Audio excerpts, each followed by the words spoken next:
Okay, my people, right now, this video when I want to watch, so now before October 1st, now Kemi Olunloyo do this video. She's alleging Femi Falaana of something very, in short, make her let una listen to what she they allege Femi Falaana of. My people, leave your comments. What do you think? What do you make of this video? And share. Thank you. To drop the case against VDM. Nigeria is on the verge of fire. Mr. Femi Falaana, drop the case against VDM. Nigeria is on the verge of fire. Okay, fearless in October, protests are coming and people are going to speak their minds and you cannot stop them. Those of you eating from the presidency, you know yourselves. Mr. Falaana, tell the young people, the Gen Z people who are around now, and even the millennials, tell them what happened in the 90s when the EFCC would raid and take cars and houses from Yahoo boys. They still do it.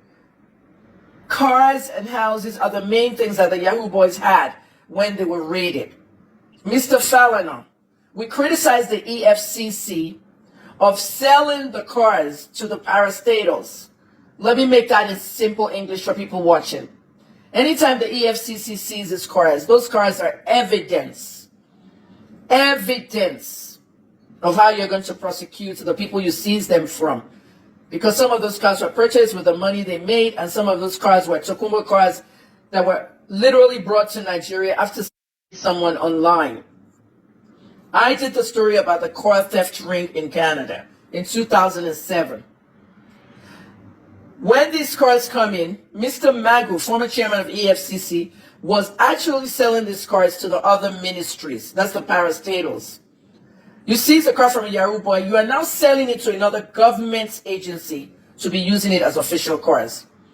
For example, if I'm a Yahoo boy or girl, and you now seize the car from me, you're supposed to park that car in EFCC premises while my investigation is going on. Instead, you liquidate the car and you sell it to the Ministry of Health.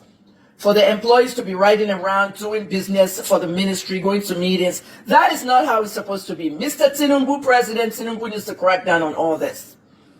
This was what Mr. Magu was doing, and that's one of the reasons they removed him. Even during Bauer administration, the same thing was going on. Selling proceeds of Yahoo boys, especially cars, to parastatals. Now let's go back to Femi Falaana. Mr. Falaana, when Nuhu Ribadu of the NSA was the chairman of the EFCC during the 90s, the spokesman for the EFCC is someone I know very well and a friend. That person is Femi Baba Femi, who is also now the spokesman for the NDLEA. And Femi did an excellent job, especially during the Atiku Halliburton time as the spokesperson for the Economic Financial Crimes Commission. Mr. Falaana, why don't you tell the young Gen Z that in those days when Ribadu was heading the EFCC, the houses they seized from politicians and the cars they seized from many politicians were purchased by you? Yeah, Mr. Falaana, you bought houses that were seized and you bought cars that were seized. Did you buy them during an auction? No.